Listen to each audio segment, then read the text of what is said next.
বাবু কত হয়েছে? 200 টাকা। আমার তো ভাঙতি নাই। কোনো সমস্যা নাই, তুমি পরে দিয়ে দিও।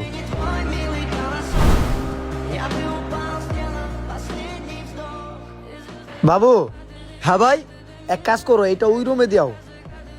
ঠিক আছে ভাই। ভাই মাল দিয়েছি, মালের ভিতরে কিছু টাকা পাইছি। এই টাকা আমার না, আমি রাখি না।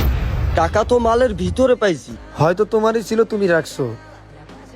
যাও এখন এই জায়গা থেকে, আমি কথা বলতেছি। ভাই টাকা তো দেখলাম আপনি নিজেই রাখলেন, আবার ওনারে মিথ্যা বললেন। তাহলে শোনো বন্ধু, আমারে 10,000 টাকা দে না, আমার আব্বা অ্যাক্সিডেন্ট করছে। বেশি টাকা নাই এখন। একটু সাহায্য কর। আচ্ছা চেষ্টা করে দেখি। আসলে বাবু অনেক ইমানদার এবং সৎ ব্যক্তি। আমি যদি ওরে ডাইরেক্ট সাহায্য করতাম, ওই সাহায্য নিত না। এই কারণে আমার এরকম ভাবে পদক্ষেপ নিতে হয়েছে। ভাই আসলেই আপনি অনেক ভালো লোক। না ভাই, আমি আসলে ভালো লোক কিনা সেটা জানি না, তবে ও কিন্তু সৎ লোক।